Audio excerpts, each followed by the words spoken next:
All right, everyone. Welcome, welcome. How are we doing? We are live for episode 48 of our Ask Miss Elle.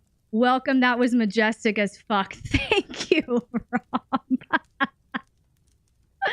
All right, everyone. So YouTube, that's our new little intro. Do you love it? What you thinking?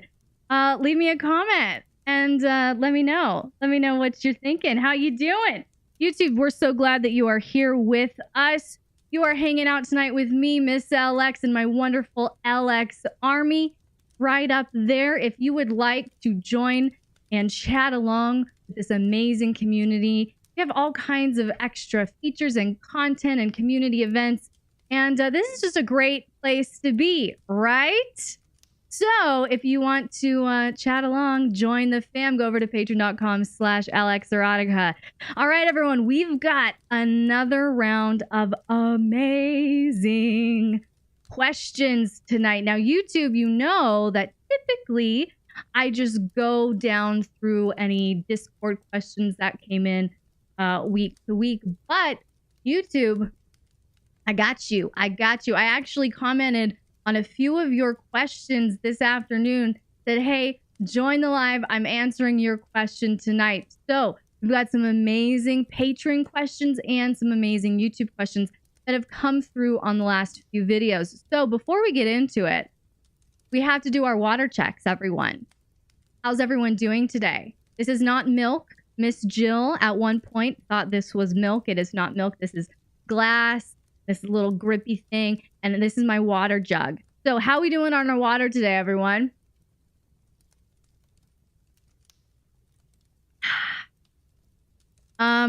Well, so that's a no from Moon Pie. She's drank no water whatsoever. Moon Pie, you know your urine should be clear, right, child? It should not look like a pumpkin. 4 bottles, you're so far behind. Bottle number 4, good job. Water with coffee in it. Well done, Max. I think that's Mr. B's rationale as well. This Sprite is exceptionally good, not good. I'm living for the water checks happening during events now. Hey, I'm checking myself. I started this whole new water thing. My water has a little handle. I can just loop around my wrist and take it with me like a cute little Japanese student on their way to school with their little tea jug. That's me. So lots of lemonade and water today. Am I wrong, Ember? Have you watched Old Enough? Old Wrist Strap? I see you, Huxley. Anyone watch Old Enough? We're going to have a little family moment. It's on Netflix. And you all, it is my favorite. It's one of my favorite shows. It is the most adorable, endearing, kind of terrifying, empowering as fuck show.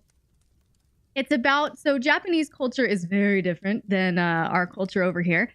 And it's a very community-based, especially in the more rural parts where toddlers do errands. Yes. So they grow up in this very community nurturing culture where everyone kind of knows each other. And it's a very safe kind of environment. And the toddlers go do errands. We're talking like 3-4 years old. Oh my gosh. But catch their self-talk, okay? Catch their self-talk, Huxley. Have you ever caught it? It's the best show. When they're feeling discouraged or maybe a little intimidated or whatever, have you caught their self-talk? It's, I am capable. I am strong. I can do this. And it is so, I think it is such a brilliant lesson for most of us, right? We don't, you know, they hype themselves up. We don't have to buckle under our anxieties. We don't have to buckle under our negative self-talk or our fears. We can actually talk back to them and say, no, I am strong. I am capable. I can do this. And so we all just need to take a lesson from those adorable little Japanese children. And everyone in the chat, repeat after me. YouTube, if you're watching, comment below and type in all caps, I am smart. I am strong. I am capable. Everyone, I am smart. I am strong. I am capable. I want to see it. I want to hear it. I'm smart, I'm strong, and capable. Yes. Yes, you are, Huxley. Yes, you are, Morgan. Yes, you are, Connor. Yes, you are, Carissa. Yes, you are, Cricket. Yes, you are, Kraken. Yes, yes, yes. Well done. Look at these great students up in here. Yes, you are, Ready, Set, Jet. Yes, you are, Preacher Dom. Yes, you are, Queen Maeve. Yes, you are, Moon Pie. Yes, you are, Rob. I'm like the little engine that could. Yes, I love it. So YouTube, that goes for you too. You are smart, you are strong, you are capable. So on that hype note, that positive hype note, let's jump into some questions. Unless you all have exciting news that you would like to share with me first. I'm not trying to rush our family time. If anyone have like exceptionally good news that we need to know about before we jump into this. It's just my first you know, that's what I'm here for, Huxley. All right. So, unless something amazing, did anyone get engaged, buy a new house, get a new car? I don't know. Buy a company? What all did you do? What all exceptional accomplishments? I want to make sure that I'm giving you all a moment before we dive into the questions. If not, we are going to jump into some really good ones. I told you, Ember and Kyle, LA, that we will get to your questions this week because we didn't have time last week. So we're starting with both of you today. So here we go, everyone. I'm still waiting for the exciting news. If anyone has it, we will stop everything and celebrate you. But if not, let's jump into these questions. The first one came in from Amber. Oh, nice. Had over $1,000 in sales. Speaking, we're celebrating. That is wonderful. That is wonderful. Make that money, honey. Good job. All right. We love successful, empowered people in this community because we are going to do things different in this community, and we are going to support one another and empower one another and encourage one another. And I want so much creativity and proficiency and collaboration to come out of this community. And so I am so happy for you, Huxley. Well done. Well done. All right. So Ember's question that she submitted a couple weeks ago is, this community changes lives. You are so sweet, Moon Pie. You know, on that, I don't really ask, you know, for much from you all. I want to give, absolutely, as the leader, more than I receive from all of you. However, if any of you have been deeply impacted by this community, by a session with me, a one-on-one with me, if you feel that way, this community changes lives, I've been deeply impacted, and you would like to help support me just with your words, feel free to write your story, write a little testimonial that I can share so that other people can hear a little bit of your story and be encouraged by your story, and hopefully come over here and find a safe, empowering place. And ask MSL Chat. You can do that, or you can submit it to any of the admins, but that goes for any of you. If you would like to share your story a little bit with everyone here on YouTube, with just a little bit of, you know, your testimony, what you've gotten out of this community, I'll post it on Patreon. I have the testimonials on Patreon, and we'll add it to that if you would like to have that voice and have that platform to do that. No pressure. This is all about just giving you the opportunity if you'd like it. So with that being said, let's move on to Ember. Ember's question is, as a brat submissive, am I supposed to be forthcoming about what punishments I know would be ineffective for me? Or am I supposed to just let the dominant figure it out? Both options seem right for one reason, but wrong for another. I've done it a few times where I've tried to honestly communicate and tell them the idea in their mind isn't going to work. And even though I never gave the dominant any reason not to trust me, they took it as me trying to manipulate the situation. And so they then made it a punishment and didn't believe me when I said I was being honest. All right. Ember, great question. Any other brats in the house are like, oh my gosh, great question? I think this is really a really mindful question. Really mindful question, Ember, and I appreciate it. So, you know, here's the thing. I love the question. Nice, Max. So here's the thing. I am not a brat tamer. Full disclosure, before I get into this question, I'm not a brat tamer. So I am going to answer this from my perspective, through my personality, through my style of dominance. This is not going to be the standard for every dominant. And I do think there's going to be a big variable when you're working with a brat tamer. A brat tamer might not want to know where the landmines are going to be in terms of pushback. Speaking of bratting,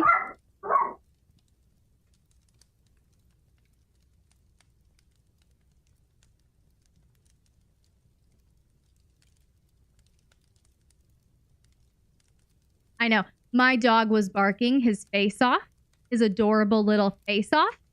So I wanted to just save us all from that moment.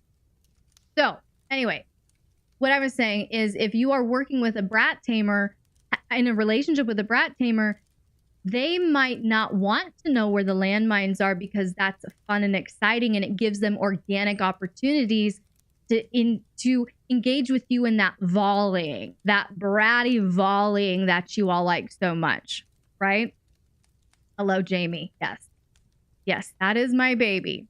And he, as much as I love him, I got him to make my life happier, more joyful, more pleasurable. So yes, he is very well trained. I can do that. But shouldn't they communicate that?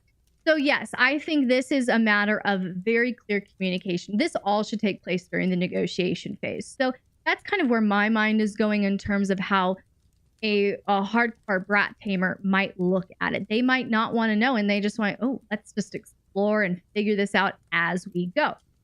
However, my personal perspective and principle that I would volley out here is that all negotiation should be honest and transparent. All negotiation should be honest and transparent, because if you have a negotiation that is not honest and transparent, what's happening is a game, manipulation. That's not a negotiation. That's a game. A game, a negotiation, two different things, okay? We don't want to play a game with somebody. We don't want to manipulate somebody. So all negotiation, because that could lead to not only harm and injury potentially down the line, but if you are not being honest with your limits, with your boundaries, all of these things that you're interested in, that you want to try, that you want to explore, and you're approaching it with deception or manipulation, it could be rooted in codependency or an enmeshment. And that can really not only damage both players in the scene, but the dynamic itself. So right off the bat, in order to build that trust, we have to be completely honest, okay? And if you don't feel safe enough to be completely honest with the person that you're negotiating with, don't negotiate yet. You want to go into this feeling safe and empowered. And if there's something about that person that's kind of giving you a red flag, or I just don't feel safe yet, something doesn't feel right yet, I don't feel comfortable with this yet, then don't go there, don't push. But all negotiation should be honest and transparent.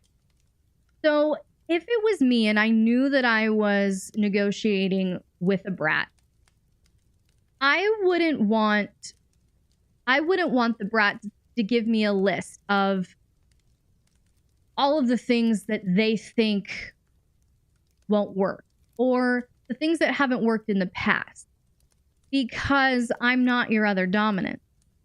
And so, yes, you could be saying, this is my hard limit, or not even a hard limit, wrong phrasing. This is what won't work for me as a brat. Will be an ineffective punishment for me as a brat. You still haven't experienced that with this new dominance. So there is still an element of assumption and projection. So me as the dominant, I don't want to be limited by that. If I try something that you asserted might not work and I try it anyway and it doesn't work, that's on me, not on you.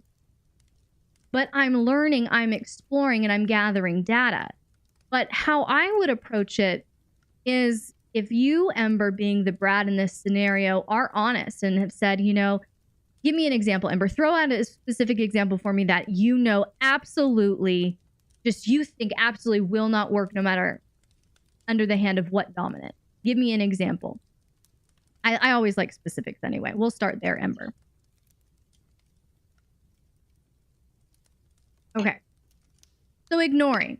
Okay, Ember and I are gonna role play a little negotiation here. I'm gonna kind of just show you how I would do it here. Okay, so Ember, you're saying that ignoring is not an effective punishment for you. What about that doesn't have an effect on you? What about that just doesn't get to you? What does ignoring make you feel? How about that? We'll start there. What does ignoring do to you? Does it make you just peace out, fuck you? Does it make you dismissive? Does it make you sad? Make you feel disconnected? What does, if dominants do ignore you, what does it stir up for you? See, that's the question. This is what you want to dig into, dominance. If the submissive goes, this is something that doesn't work for me. Okay, we need to explore why. It's a limit and it makes me feel like they don't care and I just kind of shrug and let them. Okay, so it's a limit. Can you give me a punishment option that's not a limit? Because that's obviously not an option. I can't go there, Ember. So this conversation is over. It's a limit. But give me an example of a punishment option that is ineffective but not a limit. Give me an example of that. But dominance, this is what you're wanting to do. Because if she had come back and said, it isn't a limit, it just makes me feel like they don't care and I just kind of shrug, ineffective but not a limit. Yeah. Ineffective but not a limit. Two different things. Two different things. And see, maybe this in of itself is part of the negotiation. Probably a spanking or impact. Okay, because that's something that you really enjoy. That's more of a punishment for you. Yes? Okay. See, this is all part of the negotiation. We're getting to the root of what she's saying. We're trying to get to the why behind the what. You've heard me say that before. Negotiation is not just about determining the what.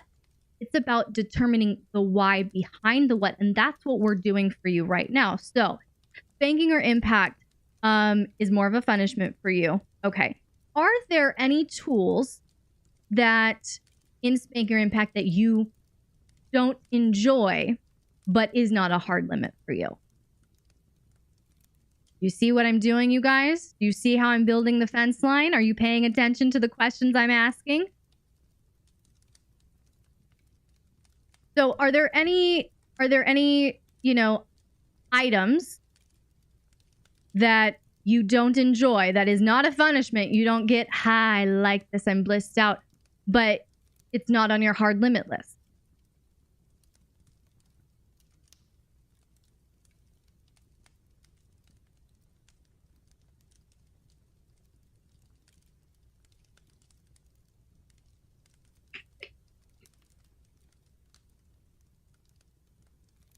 Essentially, dominance, what I'm trying to get at here and kind of demonstrate is don't just take a submissive throwing it out. This isn't going to work for me. Dig into it. Figure it out. Don't just take it at face value. Figure out, okay, if it happened before, what was ineffective about it before? Maybe it was just how that punishment was administered. Maybe there wasn't that connection actually built. Maybe the dominant wasn't doing all the work before the punishment. You know what I mean? There are a lot of variables here. That's hard. There was a paddle made out of fire hose. I never got to try it, but I was scared of it kind of, but I don't have anything else that you can think of. Okay. So then I'm kind of getting the understanding that we have a pretty hardcore masochist on our hands. And so what I would do if I'm looking at, and this is my point here, don't look for specific scenarios, dominance, especially when dealing with a brat in this kind of negotiation process. Look for patterns in the submissive's limit. And that's what I just did. So when she's saying spanking or impact is an ineffective punishment because she's tried a lot of different things, she hasn't encountered something that doesn't bliss her out, doesn't trigger that masochistic arousal. So that's something that I know across the board now. Pain equals pleasure. Pain equals reward. What does that do for me now, dominant? Reverse engineer it. If I withhold pain when she's craving it and actually give her pleasure instead, maybe if she's really, really bratting, we don't beat her ass until it's bloody and bruised because she would enjoy that. Maybe instead, when we're dealing with some chronic bratting here, we stay very present and we get real sweet. And we don't hit or spank, or there's no impact play, but we do some orgasm torture where I'm going to bliss you out so much with pleasure that it's going to be so unfulfilling for you. We look for patterns because once we find the pattern, we can reverse engineer for punishment. Is this making sense, everyone?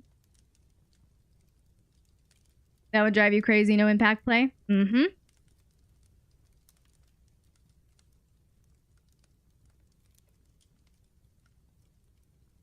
Yes, unfortunately. So, Ember, would that be effective? Couldn't we just make her stand in the corner and ignore her? No, because one of the things that she said earlier was ignoring is a limit, number one, but kind of equally importantly, it makes her feel like the dominant doesn't care. And then it activates the dismissive part of her attachment wound. So then she's going to be like, oh, you're going to ignore me? Fine. I'm going to ignore you better. And so it doesn't actually shut down the bratting. The ignoring would accelerate the bratting. Correct me if I'm wrong there, Ember. So that's why stand against the wall with her nose to it for 10 minutes. There's still an element of pain there. There's still an element of I have to hold this pose. I have to keep my body in this position, which might start to hurt a little bit, which she could still be triggered in a pleasurable way by. And if she's holding her nose and she starts, getting a cramp or something, she could, if she's that masochistic, go, oh, that cramp feels so good. They think, and in her bratty state, they think this is punishment, but ooh, I'm still getting pain. Depends on the level of brat. So that's why I would swing so the opposite direction. Rock says she loves the fingers holding quarters on the wall and kneeling on grits. Yes, those are great. But it depends on the level of brat and the level of masochist here. So, did that answer your question, Ember? And does anyone else have any other thoughts, comments to add, to share? What a waste of grits. All right. All right. So next question. I still struggle with limits that require a dom not to do something. That's an interesting statement. I would be curious to dig into that. Can I ask one small question? Ember, you have had a lot of time already, my dear. Either ask it toward the end if we have time, or go ahead and put it in Ask Miss Elle and we'll get to it. And can we get this spam bot thing shut down? Oh my goodness. It's a follow-up on this one. I'll ask it at the end. Okay, great. So, Kyle LA, hello. So glad you are here. We're about to answer your question, my friend. So, Kyle's question is, when do I double down on training for behavior adjustment or just give up and move on? I ask because I was in a virtual DS dynamic, and lately my sub seemed dismissive of my efforts and plans. It was all fun during play and hot conversations, but the intensity and interest were lacking when the tasks and interactions were a bit more mundane. Two things were a large sign of the lack of interest and compliance. First, I was planning a trip for an in-person rendezvous, but she lost track of the dates and made other plans for the same date. Also, she didn't prioritize my invitation for a virtual movie date, something I had planned to celebrate my birthday with her from afar. I felt really hurt in these two situations and threw in the towel. However, I wonder if I, as a dom, should have invested more in training and teaching instead of reacting to protect my feelings right away. I've recently heard you saying something like, my dominance is too valuable. And now I keep telling myself that to feel deserving of enthusiasm and compliance. Great question. Great question. The bot is hungry again. Yeah, I know. We're going to have to figure that out. But really, really great question. Kyle, I'm so sorry that you're feeling some hurt on this. I have some insights that I know my heart. I know I have some insights here that I think will help you out and empower you here, my friend. So here we go. So, first thing. Okay, so you know how we always talk about kink dispensers, kink vending machines, and how if a submissive views a dominant as a kink dispenser, everything is going to start unraveling. Vice versa, if a dominant views a submissive as a kink dispenser, everything's going to start unraveling. Here's the thing. Submissive interest and intensity of obedience will lack if the submissive views you as a kink dispenser. Let's just get that one out there. Now, I'm going to teach you how to prevent this, my friend. I'm going to teach you how to prevent this, okay? But we need to call a duck a duck. And I'm not saying, my friend, you did anything wrong. No. But this is often the case. Sub frenzy, and, you know, we have submissives who are looking at dominance like, I want this experience, and they give me this experience. And so if that's the case, yeah, submissive interest and intensity of obedience will lack if the submissive views you as a kink dispenser. So the question then becomes, how do we prevent this?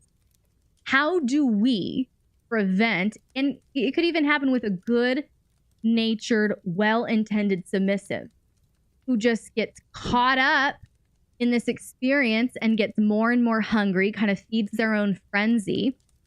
So I'm not even saying that the motivation is vicious or malicious. But if it does happen, whether it is intentional and malicious or not, how do we prevent it? How do we reset things so that the submissive actually respects you as a human being, respects you as a dominant, and not just what you can do as their dominant? If the submissive is only serving you and worshiping you and honoring you because of what they can get from your hands, and they have no value for you as a human being, as a person, they don't just like you as a person, feel connected to you as a person, yeah, we're going to have issues. So how do we prevent this? First thing, take up more space. Take up more space. So you kind of asked inadvertently, what kind of space do I take up here? How do I navigate this? Take up more space. Contact, play, etc. should be on your terms. And I say this because denial, just follow me. Denial, if done properly, not ignoring, not ghosting. Hear me correctly. Not ignoring, not ghosting, not neglect. Denial should produce submissive arousal. Denial, if executed effectively, should produce submissive arousal. Because what denial does is it creates more of that power gap. And again, I'm not talking about neglect, ignoring, ghosting. But if a submissive is coming to you, needy, wanting to play, whatever, and you give into that every time, then you're reinforcing they can get from you whatever they want from you whenever they want it from you. And that's going to fuck everything up. So you have to deny with inducement, with seduction. Denial makes the heart grow fonder. So I'm not saying chronic denial. Again, we're not talking about neglect. Chronic denial will lead to neglect and abandonment. That's not what we're talking about. Well crafted, well timed, okay? They want more of what they're not getting versus just getting it and not valuing it. Dago. That's it. Right there. Right there. It's like the value of diamonds versus the value of a keychain. Let's just get real simple with it. A keychain you can pretty much find at any convenience store, gas station, shop, anything. Keychain, just generic. Okay. Versus a diamond, you can't just pop into the gas station, the local Quick Trip, and find, you know, $1 million diamond ring or necklace. It's rare. The rarity, the rare level of access gives it value. Dominant. You want to flip the script on your demanding, needy, submissive that's treating you like a kink dispenser? Denial. But we're not talking about dismissive denial. We're not talking about abandonment, neglect, ignoring, or ghosting. We're talking about if the submissive sends little text, "Hey, daddy, how are you? I want to play. I miss you." Blah, blah, blah. You don't just have to ignore. You have 5 minutes. I can send you a video, right? They're baiting. They just want attention, right? Your response as dominant could be, are you reading my text right now? The way that you can seduce with some denial here and create that power gap and that arousal is not to just ignore. You engage with them, but you do it up here, not on their level. You do not give them what they want, especially if it inconveniences you at the time. Let's say you are working, you're busy at work in the middle of a project, they're blowing up your phone, all this. You could send them one text message, all in caps, one word: stop. I will see you when I get home. What do you think that would do in the little feelers of a submissive? You are not giving them what they want, but you kind of are, because you're giving them that gap. That's what I'm talking about.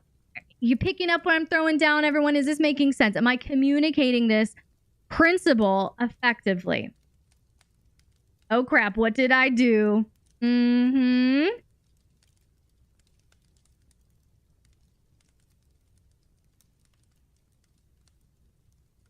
Oh my gosh, I'd be terrified. But that's the thing. You don't know if you made him mad or not. What if he's just playing?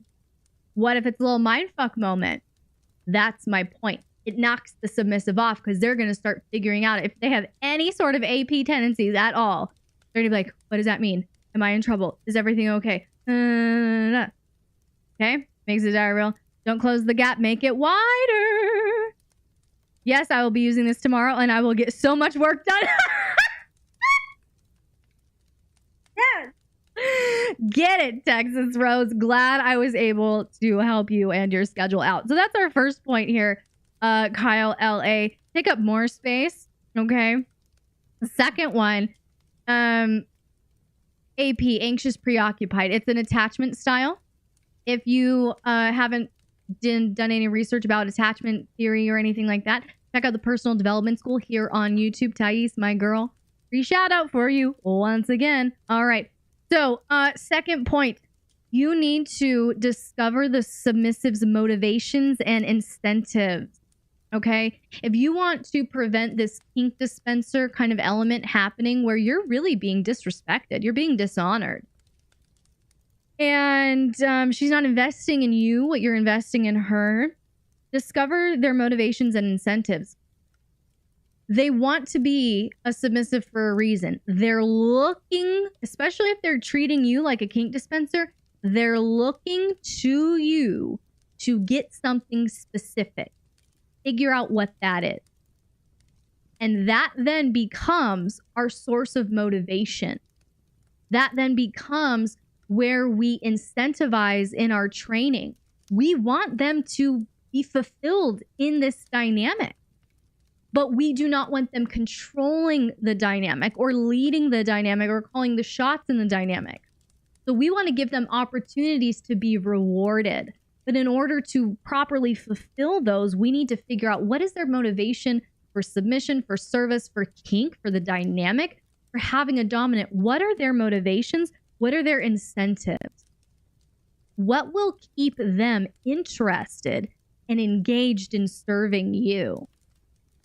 For instance, and this is not in a DS dynamic, but just with me and my admins, one of the things that I've noticed that we all really enjoy, and they love just helping out and volunteering, and I so appreciate their help and all of the work and investment they put in. Everyone love on my admins. They're amazing.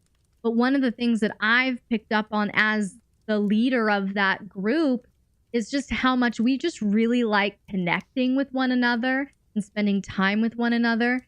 And I started to notice that everyone was still, engaging and showing up and, having a good attitude. But I was just starting to notice that there was just a little bit of heaviness starting to happen within the admins, a little bit of just things are getting a little heavy. And so I, as the leader, saw that, kind of started reading the energy and said, you know what, I need to give back to them more, and I need to lighten this energy. And one thing that I've picked up on is what lightens all of us is just time together, being able to let our hair down and just laugh and be playful with one another. And so that's something that I've initiated as just part of this, not as training or incentive or reward or anything, but just to keep us connected and motivated as a team. I've started having date nights with them, watch parties with them, where it's just us, but I get to pour back into them energetically. And I've noticed that, and you all admins can correct me if I'm wrong, but I've noticed a new level of intimacy and camaraderie between us, and connection, and it has been very, very beautiful. And that heaviness that I was sensing as the leader has lifted. And so admins, if you have had a different experience, feel free to correct me. But that's what I've noticed. And so that's the same kind of principle I want you to apply to your dynamic. We don't want that heaviness, that, I have to do my rituals today. We don't want the submissive to get to that point. We want the submissive to be aroused and present when they're going through their day and doing those acts of service and obedience, going through their rituals and protocols. That's what we want. So we need to discover their motivations and incentives. The next point, I would say, thank you so much. Oh, good, John. I love you so much, sweetie. So next one is withhold play and flirting and sexting for rewards right now, because she can't handle herself. You said it was all fun during play and hot conversations, but the intensity and interest were lacking when the tasks and interactions were a little bit more mundane, aka no sexual arousal. So that to me says that she is a sexual bottom who might need more training on how to be submissive. That could be what we're dealing with here, because it was all fun during play and hot conversations. So she was getting what she wanted. So she was investing in you.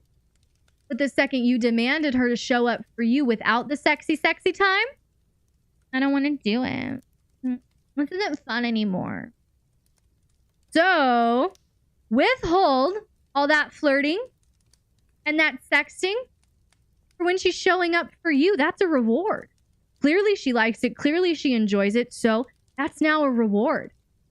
And if she tries to sext, or if she tries to, and I know self-control, and that's why self-control will make you the most powerful, because you won't get played by anyone, including a submissive. So if that's the thing, and she's trying to flirt with you, sext you, yet she didn't show up for you on your birthday, don't engage with that. Don't engage with that. And you know what? You can reply, this isn't fun for me right now because of this. So until these things happen, I'm not willing to engage with you like this. Power gap, power gap, power gap. All right. So we want to withhold play, flirting, and sexting temporarily in this season of training. Okay. Adam is on that too. I would also say punish for lack of obedience. You know, you were saying that she's hurt you very much. You know, you're planning a trip and she didn't honor it. And then you were planning a date and she didn't show up and you're feeling hurt. I could imagine you would feel maybe disrespected. All of these negative feelings. Punish for lack of obedience. If she's your submissive and you planned a date and you said, here's the day and the time and I would like you to show up, and she doesn't show up and she does not have a valid reason, then that is where you need to punish. You need to correct. There needs to be some discipline. It sounds like you can do better. I'm not going to jump to that conclusion. Here's the thing. I have to, you know what? Okay, I have to get on what Kraken said. Kraken, I love you, but I'm going to talk about this point here for a minute. This mentality drives me fucking crazy. Sounds like you can do better. Maybe just move on. People are not fucking cars or radios or light bulbs that you change when it's not as intense as it was. Okay? I understand not everyone is right for one another. And I understand, do not stay in a relationship where you are not fulfilled. Do not stay in a relationship where your needs are not being met. But this whole very quick to go, oh, just move on, just move on. It perpetuates the kink dispenser issue. Because what we're doing is we're saying, oh, you're tired of that make and model? Find a new one. We are human beings. But with all of this boxing people in and limiting them with labels and putting them in groups and camps and specific communities that you have to abide by all of these things, they become, it's like the swipe right thing. It's like, oh, I'm looking for this experience. Will this person be able to give me this experience? It's not about actually finding connection. And that, Kraken, I'm in agreement with you. Yeah, if it's incompatible and toxic and your needs aren't being met chronically and there's no movement together as a couple, yeah, reevaluate some shit.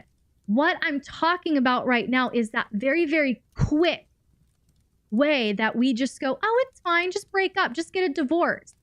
As in, that person isn't a person. They failed to give you what you want, and that gives you the entitlement to throw them away?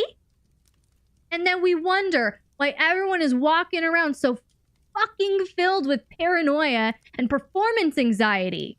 Okay. Everyone take a drink of your water.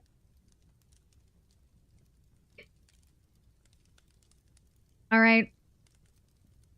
I agree. It seems like she doesn't care enough. Absolutely. I'm not getting on your case. I am in agreement with you, Kraken. I get you. I'm in agreement with you. I didn't want what you said to be misconstrued and applied in that other camp of the kink dispenser. That is the clarification that I just made. Does that make sense? I just didn't want anyone watching this, reading that, to take that and in their own selfish kink dispenser mentality, view what you said as validation. That's it. Okay. No, we're on the same page. No, I get you. That was just where I was coming from. I didn't want anyone to take that and run with it, you know? And go, oh, I can just pop off and leave if I don't get laid enough this month. Okay? So. All right. So we are going to punish for lack of obedience. Here's the thing. If the submissive hurts you, you know what? You have a right to share your pain. You don't have to harbor that.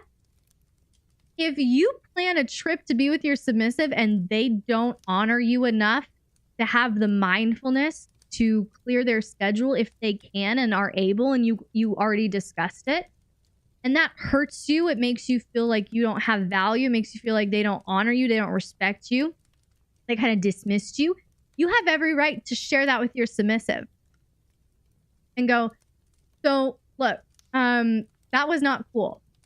I was trying to spend time with you, connect with you, and invest in our dynamic. And when you couldn't even be bothered to plan to see me, that made me feel like I had no value to you as a person and as a dominant.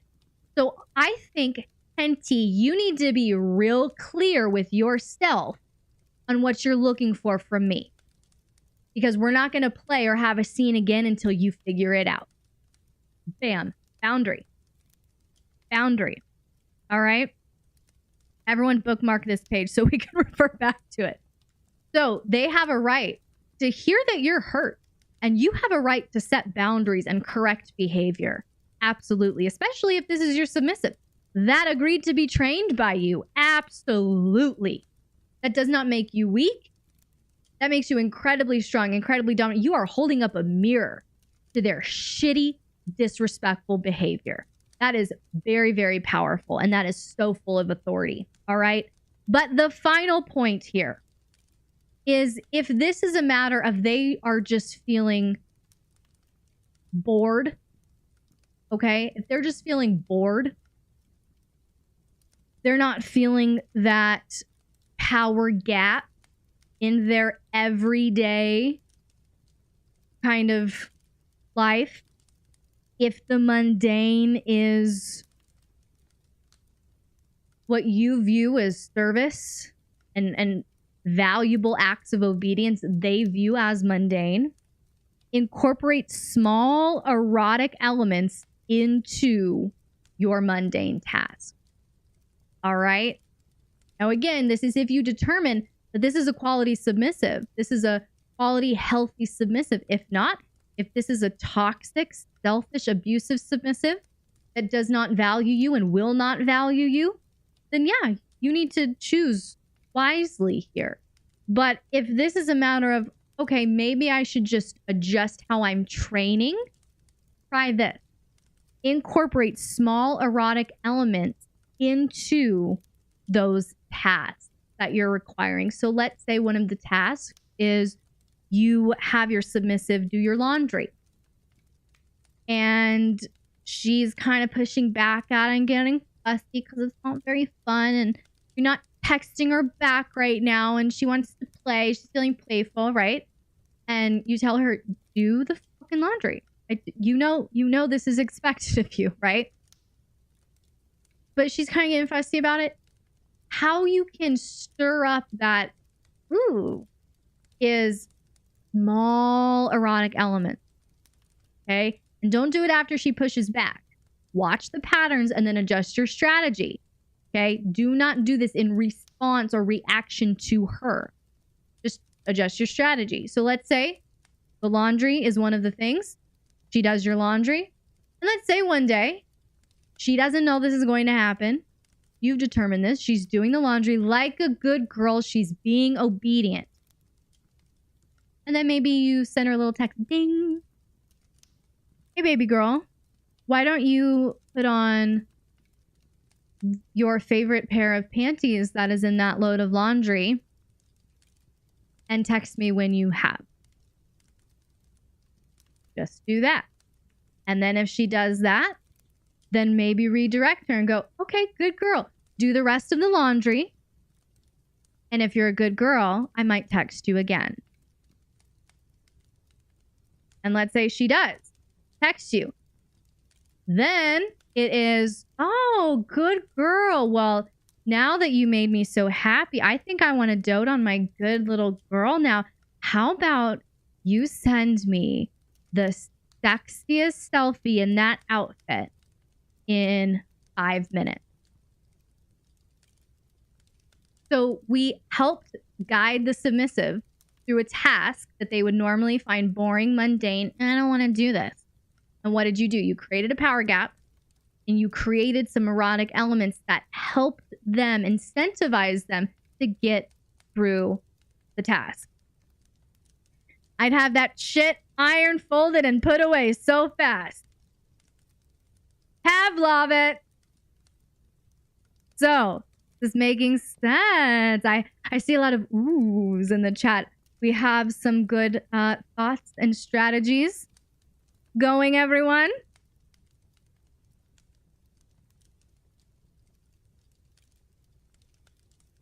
Wonderful. All right. How are we doing so far? An hour down. We having fun? We having a good time? All right. So, Kyle LA. Hope I helped you out, my friend.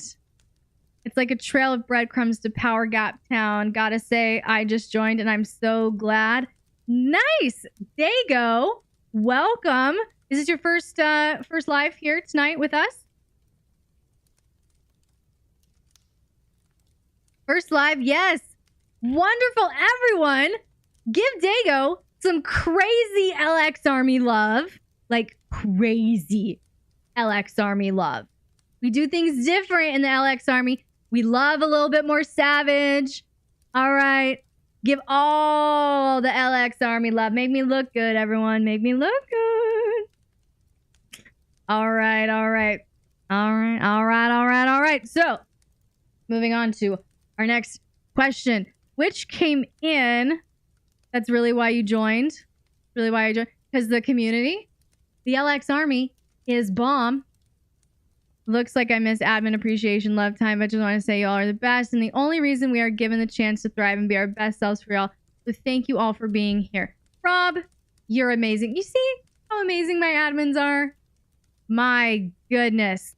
Wonderful. You guys are the best. Okay. Next question. Oh my gosh. We've only gotten through 2 questions in an hour. What are we doing? What are we doing? Okay. Whoa.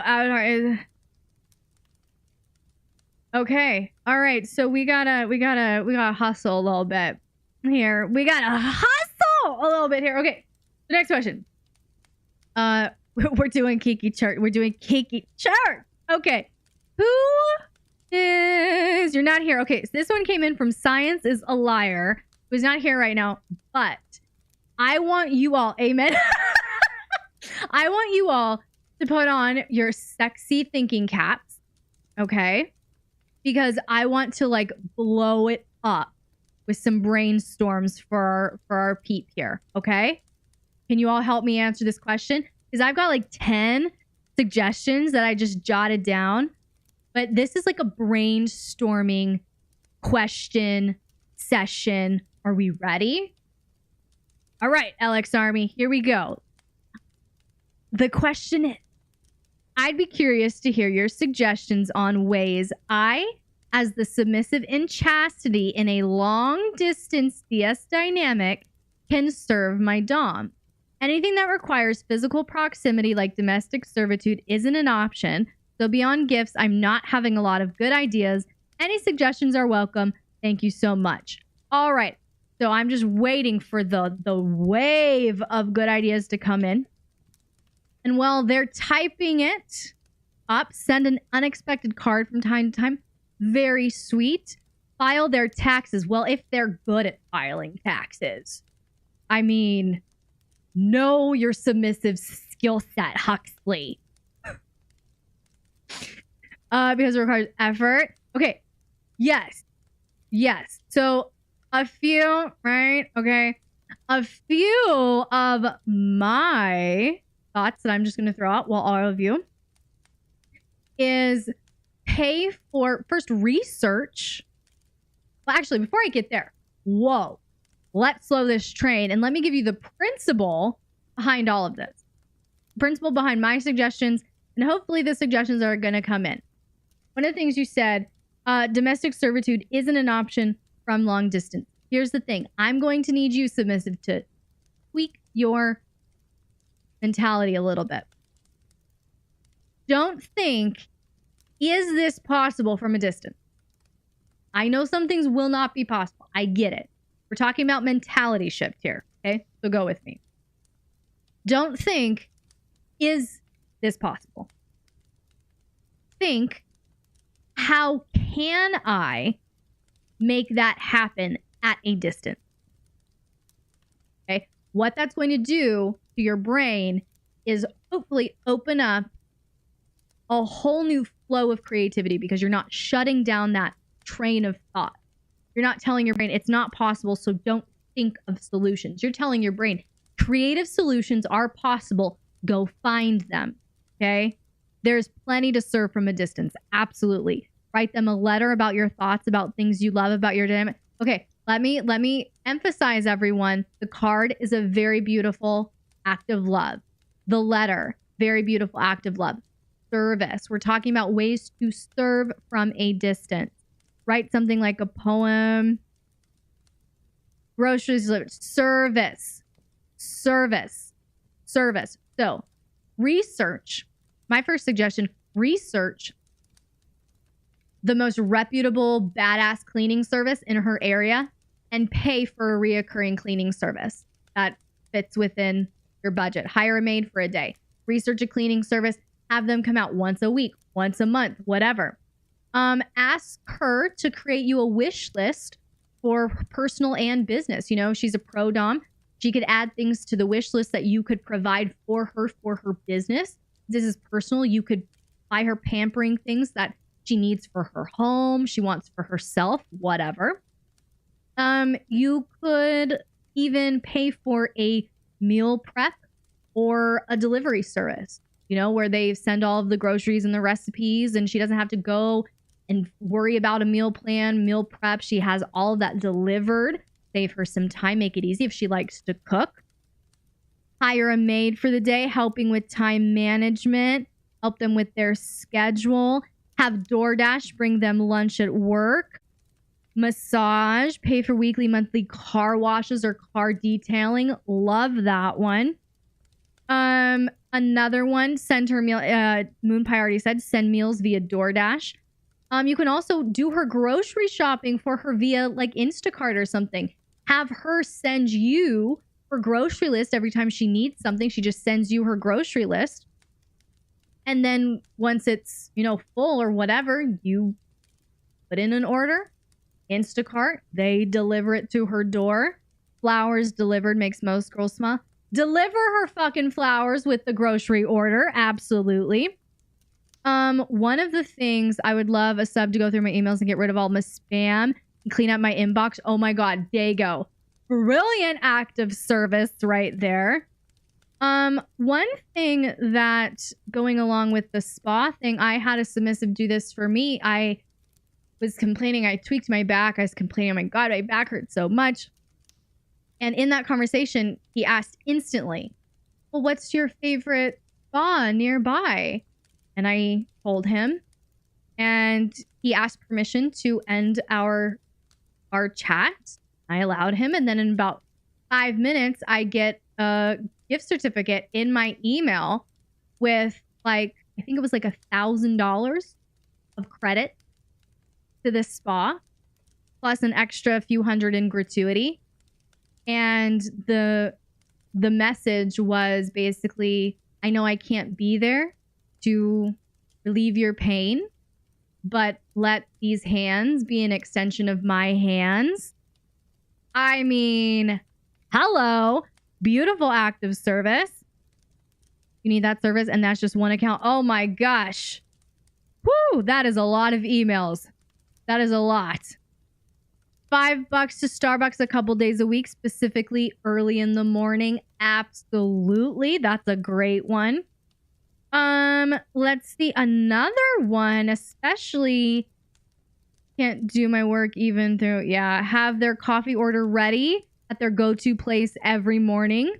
Absolutely. Look at the creativity flowing here. You know, I also had a submissive at one point, super into cuckolding, so this was a really fun thing for them. But it was a really fun kind of secondary act of service for me, is I had this submissive who was a cuckold and really was into, you know, knowing that I was going on dates or talking to other submissives and all that ease and denial, humiliation stuff. And he paid for a premium dating app for me.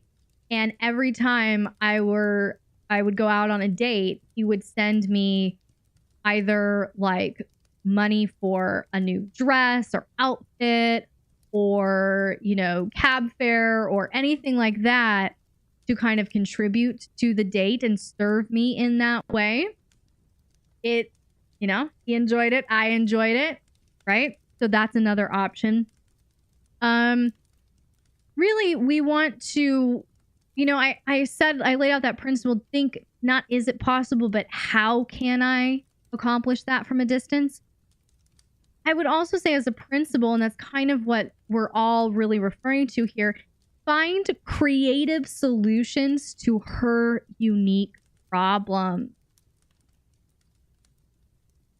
Yes. And, you know, and that's the thing. Research could save her time. You don't just have to serve through money. You can serve through freeing up her time and her energy. Okay? It doesn't just have to be monetarily. And so to that point, we're finding creative ways to meet those needs. Creative solutions to her, you know, unique problems. One of the things that if I was in this situation with the long distance submissive, how can I serve you? One of the things that's a unique thing to me is I really, really want to find a mobile dog groomer. I would love for someone to come to my house where I could watch from inside my home to not stress my dog out, a mobile dog groomer or someone that has a really awesome van and I could still be there. They'd be right outside, still in my driveway. That's something that I would be like, okay, research. That's an act of service you can do. Research, find me a mobile dog groomer, get me the prices, get me the reviews, bring that data to me. You're taking so much time off my plate and emotional stress, because if you can accomplish this for me, my dog won't be stressed. I won't be stressed because my dog's not stressed. You know, let me get a van real quick. Yes! Booking her hotels and flights. Yes. Beautiful. You might be able to secretarial type things. Absolutely. Administrative things. You know, that's a huge one for me right now. Oh my gosh, I have so many little tedious things that if I could have, you know, a team of people just doing all of the secretarial things, all of the admin things, oh my gosh, it would free up so much time within a budget. Absolutely. So great suggestions, everyone. Really, really good. And who asked this question? Science. I hope this helped you out. I hope this gave you some creative ideas for you and your dominant going forward. Everyone, drink time.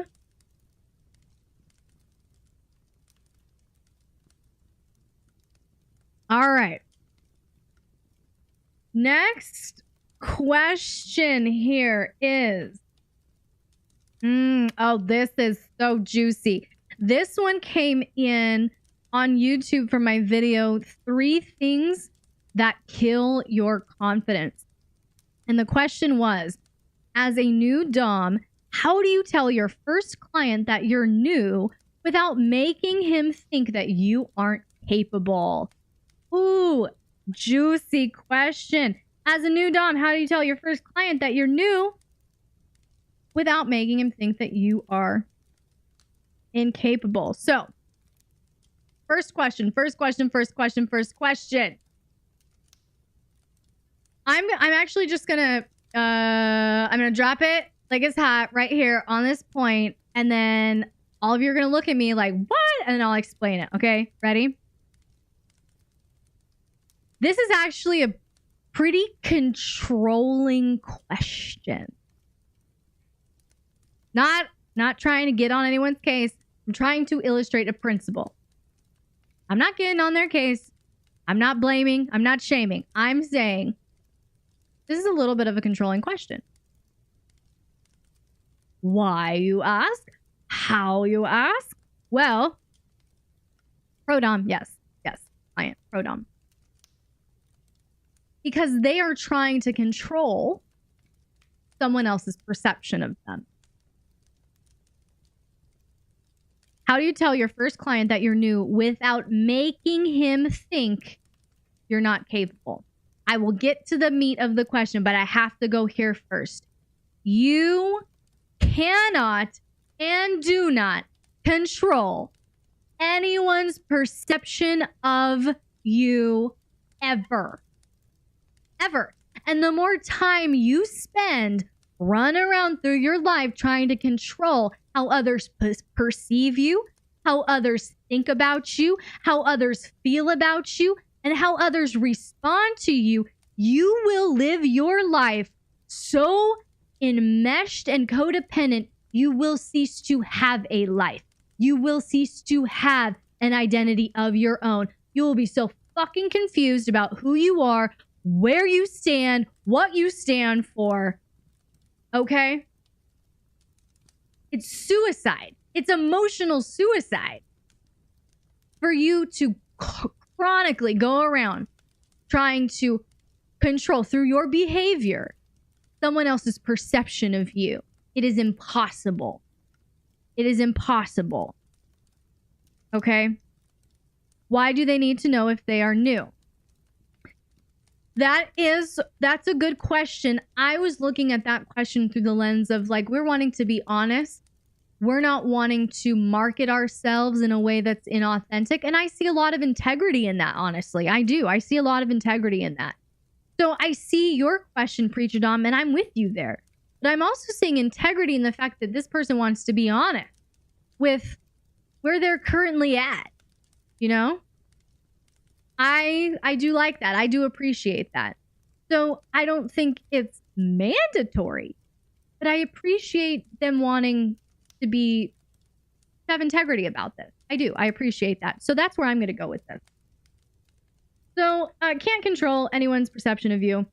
Can't control it ever, ever, ever. Is the question before or while you're already? So they are new to being a professional. This is their first client.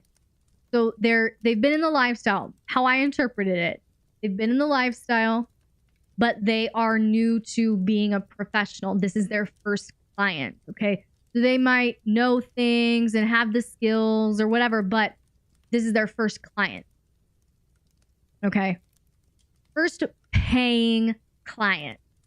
Okay, so 3 things.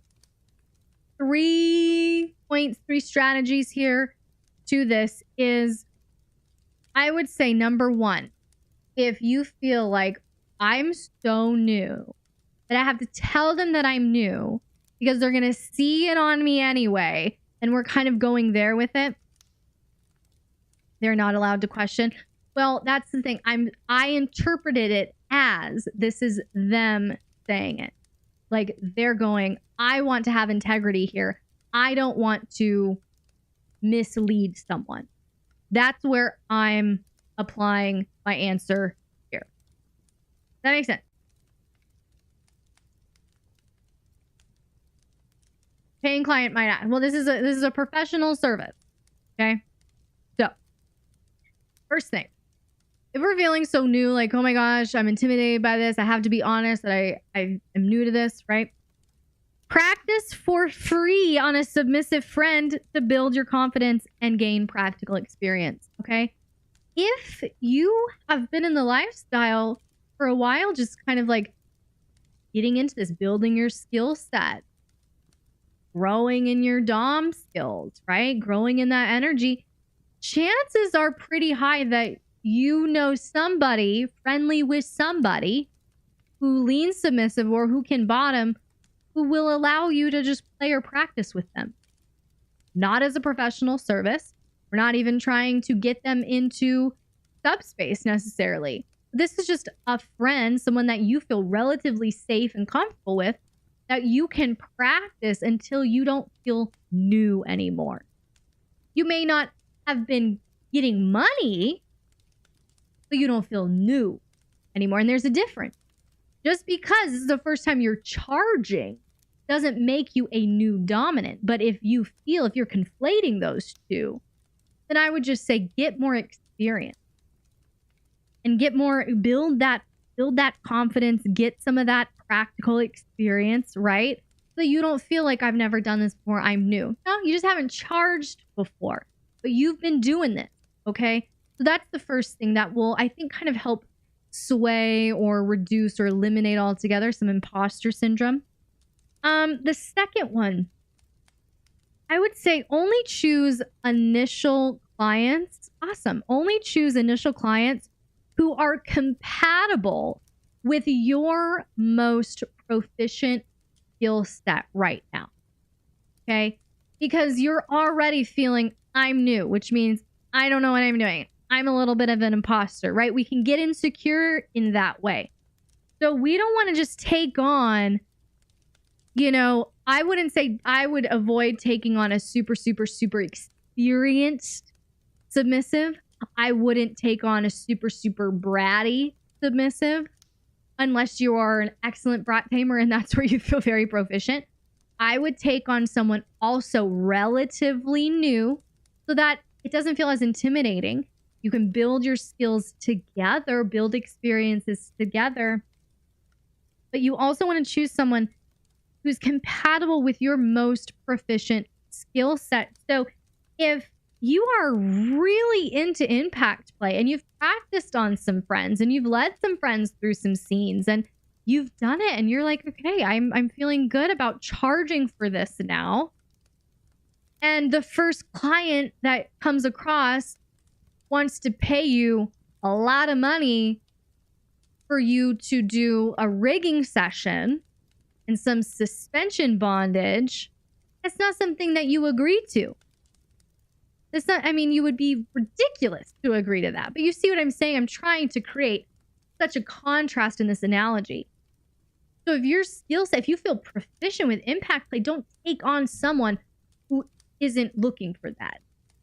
Stick within your wheelhouse. You can get insurance. I would say it would depend on the country, the laws, the state, wherever. So that's the second point here. We want to give you opportunities to build your skills and grow in your confidence in a way that feels empowering, not intimidating. Okay. And the third one, is this making sense? What I'm saying, ladies and gentlemen, boys and girls. The third point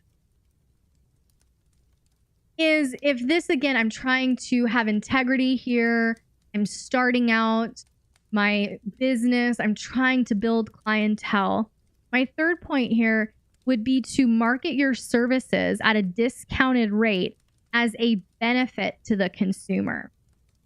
So again, this is a sneaky kind of mentality shift that can lead actually to some good sales here. You're going into this going, I'm new, so I can't charge that much. You're going to be the victim here. And you're not going to come out of it with this authority and this confidence. But if you use your inexperience, your limited experience, you leverage it, it can actually be a sales pitch. Hey, I am starting my business and the first 10 clients get 50% off of my going rate. And then guess what?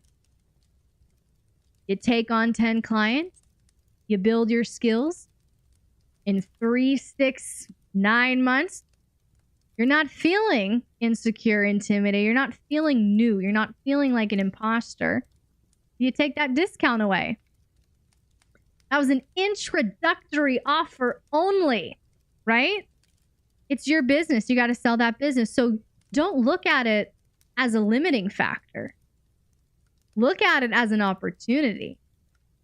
And there's a story, and I'm sure I'm butchering it, but basically there's these group of salesmen that go to this island, and they're shoe salesmen. And one of the salesmen calls their boss, and he calls and he's like, oh my gosh, boss, I know you sent us here But I have bad news. No one on this island wears shoes. I think we're going to have to come home. The other salesman calls the boss and goes, "Boss, this was such an amazing idea. We have such an open market here because nobody wears shoes." That's my point to you, ladies and gentlemen, boys and girls, M-Doms listening. All right, it's mindset. All right, and if this is your business, then you need to market it in a way that is honest. You can maintain your integrity, but leverage it in that way. That's a great fucking way to explain it. Got you. All right, so those are my suggestions. And here's my last point. To that. If they reject you, they weren't your ideal client anyway. You know, if you're like, hey, introductory offer, first 5 clients, first 10 clients are free, and they're like, oh no, I need someone more experienced, blah, blah, blah. They're not your ideal client anyway. Here's the thing. If you listen up, anyone who has a business, anyone who's trying to do their own thing, make a sale, be an entrepreneur, listen to what I'm about to say. Because this has the power to change things for you and your business financially. All right, you ready? Here we go. If you try to sell to everyone, you will end up selling to no one. Okay? If you try to sell to everyone, you will end up selling to no one. Okay? All right? So, niche down. That's right. So, if they reject you, they weren't your client. They weren't meant to be your client. Find your niche. What do you do well? What could you uniquely bring to the pro-dom space that no other one can? What's unique to you? What about your personality and what you can provide is so unique to you? Know thine audience. I'm getting a tattoo of that. Find your niche and run with it. The great business clip. You know, we are just helping everyone out tonight. This is wonderful. All right. So that's that. If they reject you, they weren't your ideal client anyway. If you try to sell to everyone, you will end up selling to no one. All right, everyone. We've got 2 more questions. How we doing? Are we still feeling good? Are we feeling energized? Yes. Love it, MDP. Doing excellent. Loving it. Drink break, everyone. Drink.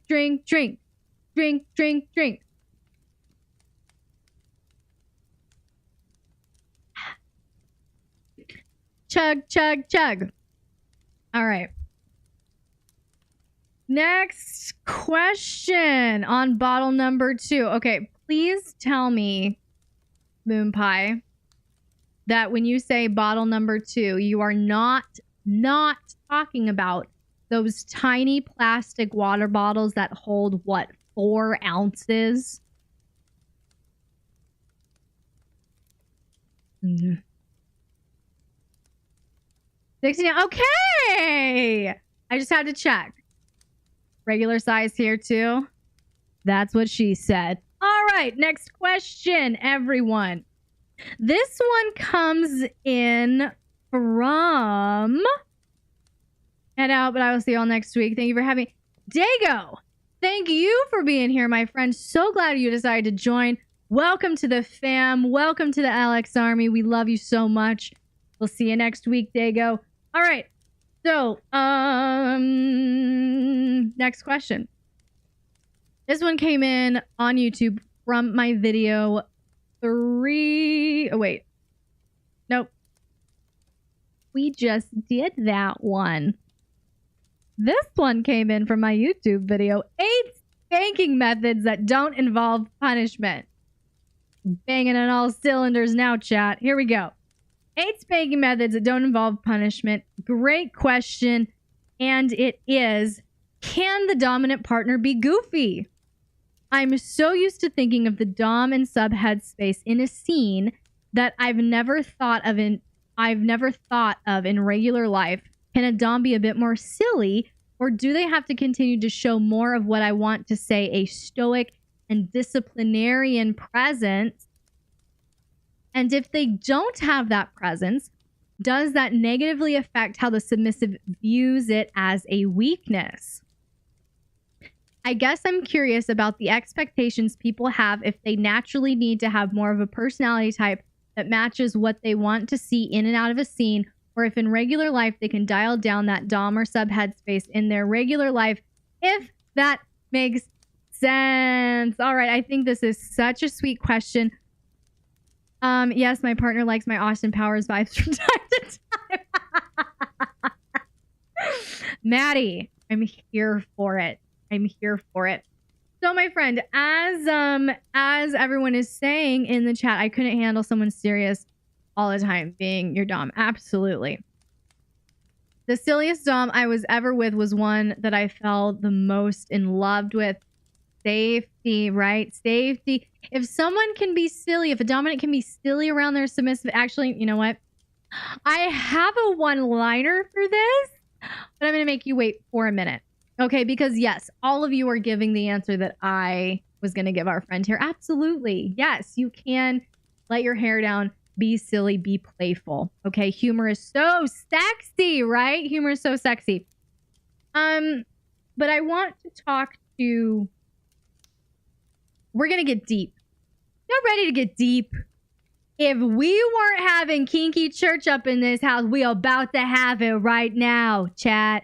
Because we're going to go deep on this question. This question illuminated something here.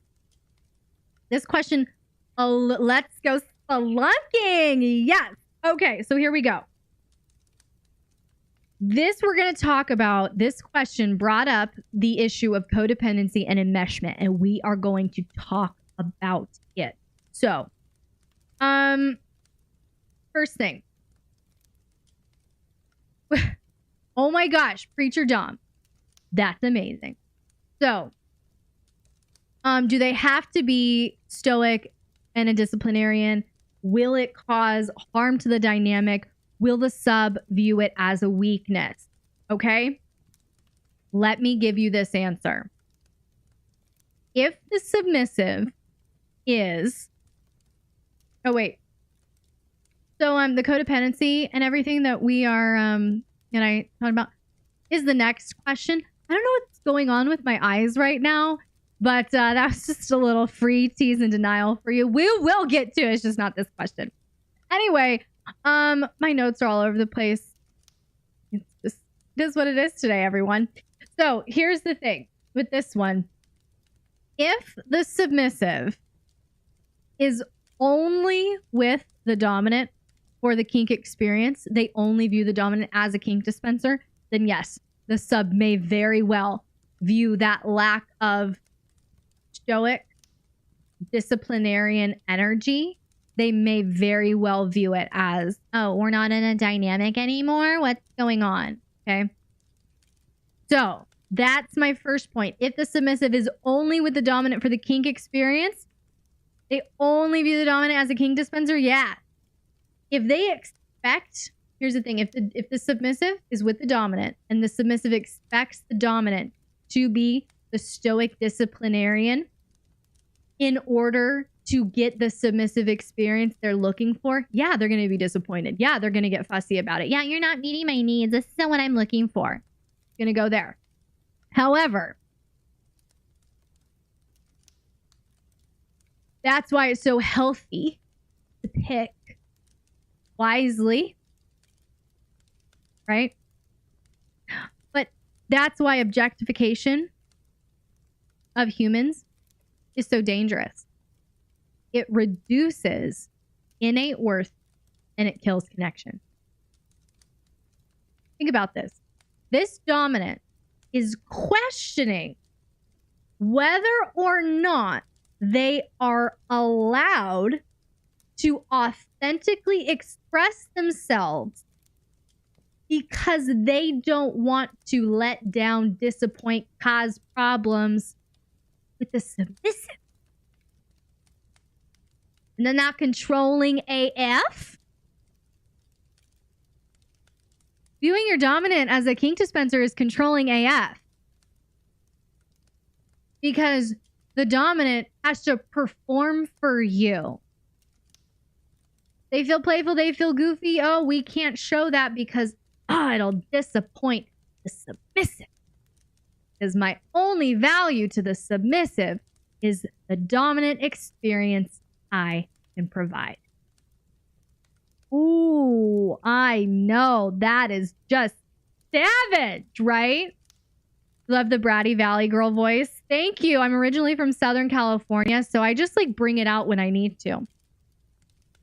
So, we picking up what I'm throwing down right now? That's why we don't objectify. It reduces innate worth and it kills connection. All right. So that we have to be very wise with who we choose to start a dynamic with. Because here's the thing. In my experience, my opinion, the most dominant you can be. Oh, every dominant listening to the sound of my voice right now, you better get ready to write this down. It's my opinion, but I think it's a damn good one. Are you ready? The most dominant you can be. We're talking about, do I have to be stoic? Can I be silly? Can I be playful? Can I be disciplinarian? What do I have to be? The most dominant you can be is so fully yourself that it frees your submissive to be fully themselves in your presence. Oh my goodness gracious. Can we just say that again? Can we just say that again? The most dominant you can be is so fully yourself that it frees your submissive to be fully themselves in your presence. Okay? Because that's power right there. No one controls you. No one controls you. That enmeshed little submissive who can't be secure if they feel like you're mad at them. This is the anecdote. Be so fully yourself. So to put a mirror on that submissive, and it'll eventually free them up to be themselves too. Write it down. Write it down. I'm going to say it again. The most dominant you can be is so fully yourself that it frees your submissive to be fully themselves in your presence. Back at you, Preacher Dom. Authenticity is so sexy. And here's something. Here's something. Your dominant expression will vary because you're a human and not a robot. Okay? So let me just give you a great example here. And she's not in the chat right now, but Miss Jill. I would consider Miss Jill, one of my admins here, to be she's my girl. She's a good friend. She's my girl. I also would consider Cricket right here in the chat. Be my girl, be my friend, okay? Cricket and Miss Jill are very different people. Okay? I love them each as a friend. I love them for different things. But they're both my friend. Okay? I communicate and engage differently with Miss Jill than I do with Cricket. I'm dominant with Miss Jill. I'm dominant with Cricket. But how I engage with each of them changes because that's where our compatibility is. That's where their personality is. That's how we organically engage with one another. As a specific example, with Miss Jill, she's also very feisty, very dominant. Okay? You kind of think about life in the same way. So when I get with Miss Jill, I don't get submissive with her, but I don't overpower her either. We're just bros. And we can connect on that equal level, and I can expose or display a different facet of my naturally dominant personality with Miss Jill in a way that I can't and don't with Cricket. With Cricket, she actually brings out a lot of my softness Miss Jill, oh, we can get feisty and rent. Cricket, because she's so soft and sweet and submissive and leans little, she brings out that playful softness within me. So I do kind of typically with Cricket go a little bit above her because I can't connect with her on the level she's engaging, but I'm not going to be submissive to her either. So I do naturally kind of go above her in our kind of friendship dynamic. And she seems to enjoy it. I enjoy it. My point is, I don't change who I am. I'm not trying to be someone with Miss Jill. I'm not trying to be someone with Cricket. I'm just fully myself. And it manifests differently with Miss Jill, and it manifests differently with Cricket. And hopefully, doing that with both of them frees them both up to be exactly who they are. Does that make sense? Awesome examples. All right, wonderful, wonderful. Because here's the thing, intimacy is no hiding. Intimacy is no hiding. It's into me you see, which requires exposure and vulnerability. Okay? So that's what you need to be willing to do, dominance. You can't be scared of being exposed. You have to fucking own who you are. Own what you got. Own your energy and your natural dominant personality and be so fully yourself that it frees your submissive to be fully themselves in your presence as well. All right. Naturally very submissive. You're naturally dominant. So we allow ourselves to be fully ourselves in our friendship. Yes. All right, everyone. Drink break. All right, now this is the meat and potatoes. Jesus, Mary and Joseph and all the saints, we're going to have some proper Irish potatoes because we're going to get into it right now. Okay, we're going to get into that codependency and enmeshment talk that I teased you with earlier. Movie nights are so much fun, hearing the interactions. Right? Okay, so here's the thing.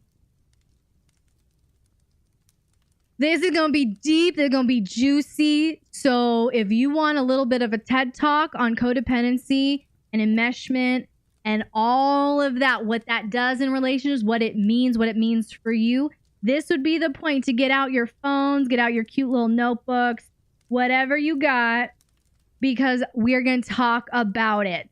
Okay? I'm going to give you signs of enmeshment, signs of codependency. I'm going to talk about how it affects power exchange dynamics, all of your relationships. All right, so here we go. This question came in from the video clip that I posted a while ago. I think it was over a year ago.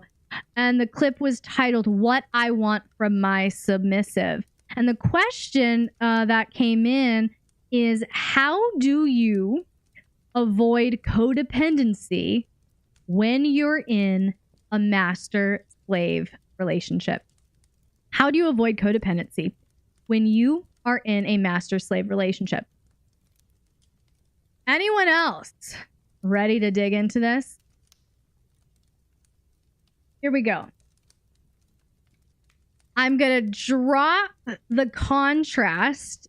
I'm going to drop the principle in a contrast. And then we gonna light it on fire. Are you ready? All right. If the master, and I'm gonna go slow and I'm gonna repeat this because I want to watch all of your heads explode. One of my favorite things. Okay? So, how do you prevent codependency in a master-slave dynamic? The fire.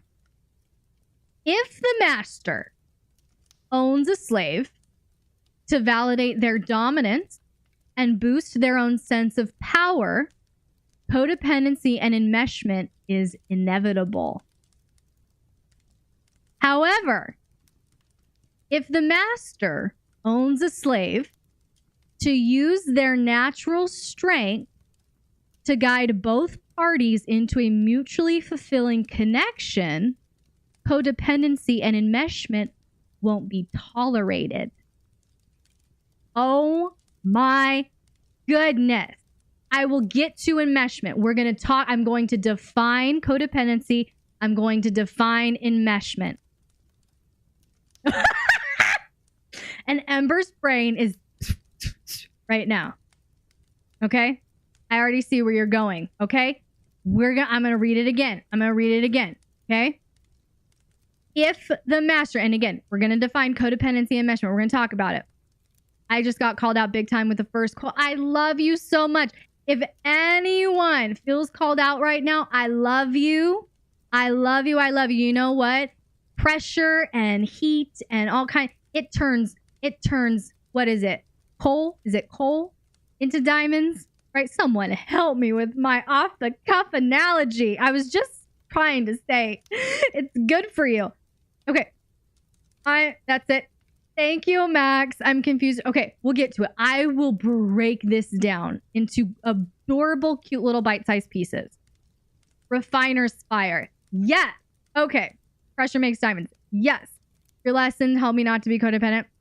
I for sure got called out. Okay. It's okay. It's okay. Hey, everyone. Let's take a whoosa breath. Everyone. Whoosa breath. And let's just hug it out, everyone. I'm sending you all hugs and loves, okay? Nothing but love here. You just have to call a duck, okay? To get from where we are, where we want to be. That's it. All right? Iron sharpens iron. That's right. That's right. Oh, they be preaching in this kinky church right now. Okay. So here we go. The desire to feel wanted and worshipped mixed with not being codependent feels like a growth area. Ooh, Laura Bell. Picking up what I'm throwing down. Okay, here we go. If the master owns a slave to validate their dominance and boost their own sense of power, codependency and enmeshment is inevitable. But if the master owns a slave to use their natural strength to guide both parties into a mutually fulfilling connection, codependency and enmeshment won't be tolerated. And I say this because if in the first case, a master owns a slave to validate their dominance, boost their own sense of power, they are going to want a codependent, enmeshed submissive. They're going to look for, seek out, crave a submissive. That if the dominant is unhappy, the submissive is unhappy. The dominant's going to want that level of constant jumping to please the dominant, and they'll call it submission. Okay? They're going to want the check-ins. They're going to want, I need you. I can't make any decisions without you. They're going to want that and crave that because they're wanting to get that feeling of power from an external source. This is a very powerless dominant. Okay? And so, yeah, they are going to invite codependency and enmeshment because that is what's going to boost their sense of power, their sense of authority, their sense of ego. Okay? But if in the second case, the master owns a slave to use their natural strengths, both dominant and submissive's natural strengths, to guide both parties into a mutually fulfilling connection, codependency and enmeshment won't be tolerated because it will kill the goal. It'll kill the goal. Because a mutually fulfilling connection is two separate coming together. Okay, get ready. Because I'm about to go deeper. You ready? You ready? We're going to go deeper. Enmeshment and connection won't be tolerated in a healthy connection because a healthy connection is unity. A healthy connection, unity, is two wholes coming together. Listen, enmeshment erases identity by seeking unity through annihilation of self. You all. Let's just say that again. Connection, unity and connection, enmeshment is very toxic. We're going to define it and I'm going to give you examples. Connection, unity, connection is two wholes coming together Enmeshment erases identity by seeking unity through annihilation of self. In both cases, we end up with oneness. But in enmeshment, someone's identity has to die. It's incredibly toxic. It's incredibly toxic. So let me define codependency. Let me define enmeshment. And then I'm going to give you practical examples. Okay? I would never want that for myself. But here's the thing. If you felt so insecure, so powerless, had no sense of authority, that the only way you could ever feel powerful is if someone said, yes, you are my everything. Please own me. Please control my life. I will serve you. I will do whatever you want. And if you're in a bad mood, I'll be in a bad mood. And if you're in a happy mood, I'll be in a happy mood. And I'll constantly jump through all of these hoops to please you and serve you and show you and worship you, show you how powerful you are. It exists way more than you all think. And if you don't know that, you've had it good. You've had it good. That is the rule, not the exception, which is why I have a job. Okay? Okay? So let me define them, and then we're going to talk about some practical examples. Okay? So codependency is a state of mutual dependence between two people, specifically where one partner emotionally relies on support and care from another. Okay? Now, enmeshment, there's a lot of examples of it, but I kind of put my own definition together based on what I've observed. Okay? So you can disagree, but this is like my definition of consent. I'm looking at this like this is a damn good definition because this sums it up. Okay? You can disagree with me. That's fine. But here's my definition of enmeshment. The prevention or removal of personal expression, individual identity, emotional autonomy, and or physical privacy. That's enmeshment. That's enmeshment. The prevention or removal of personal expression, individual identity, emotional autonomy, and or physical privacy. Okay?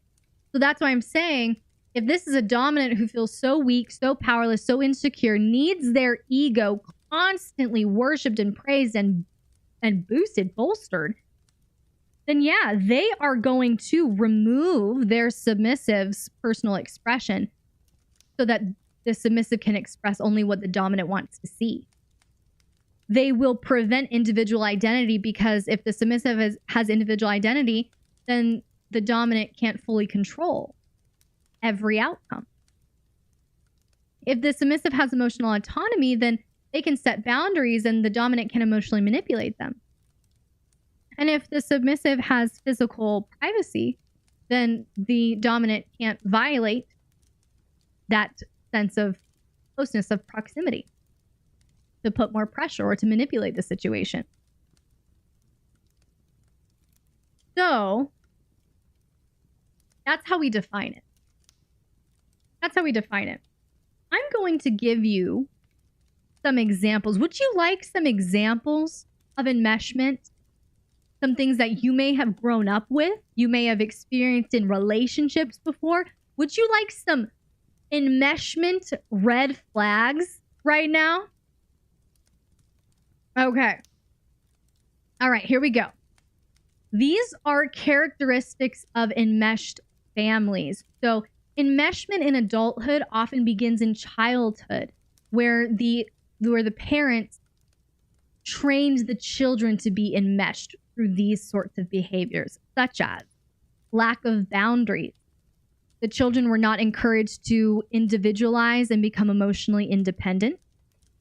The parents were intrusive or they had a needy quality to their relationships. The parents overshared or demand to know all about your life as the child. As the child, you're expected to conform to family norms and traditions. As a child, your self-expression is stifled.